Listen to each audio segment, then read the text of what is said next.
What do you see in your everyday life? How do you see that one tech company vision coming to fruition? As far as India is concerned, for example, one tech company, we recently had wonderful project of Kashmir, which was done for electrification of the railways. And this particular initiative had people from the region getting joined to multiple other locations seamlessly. And because of that, there was an impact on people in Kashmir wherein they could get multiple job opportunities.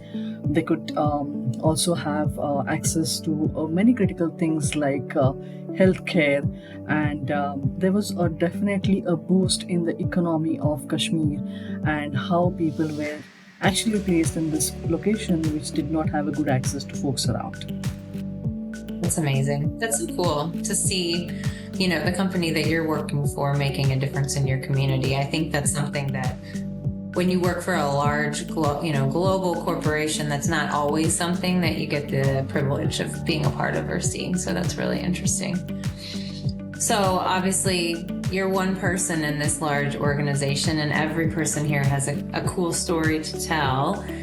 I know you, and I know you have quite an interesting list of hobbies that you partake in outside of work. So why don't you share with our colleagues what's one thing that might surprise them about you? I love riding my Harley. It's a wonderful experience going on these different rides, all the Sunday breakfast rides, going on some solo rides, exploring different routes, different highways, different people, different culture. I love this open roads.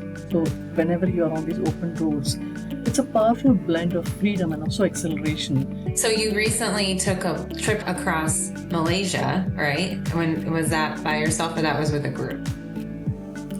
Yeah, the trip to Malaysia was an official trip organized by Harley. It was a trip organized for the ladies of Harley for Asia Pacific as a region. And we were a couple of ladies also from India who went to Malaysia. And it was a beautiful journey, I must say. We went through some of the scenic routes, some wonderful highways that Malaysia has. And best thing was after going to Malaysia, we were given Harley over there. So this Harley was different than the machine that I have. The way it was responding was completely different than the way my machine would respond.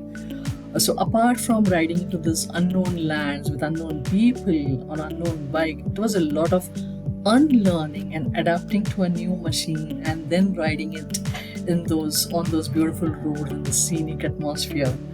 So there was a lot of learning, I would say, wherein you adapt, adjust, and start going ahead. So this is what we also come across in our work, day-to-day work, wherein you bring in your strengths to the table, but when and how the things evolve or things change, you got to change yourself, you got to adapt, you got to evolve as and how the scenarios are changing. And that is what biking has definitely taught me. And while you're doing all of this, being very resilient. Yeah, resilience was the word that came to mind for me when you were just telling that story. And it's obviously an amazing skill that you can apply in so many parts of your life. Hopefully, the challenges you're facing at Siemens are a little different than what you might find on a Harley, but still an interesting parallel to draw there. And just a lot of skills, like those soft skills that you were saying, that you can bring to the table to your job.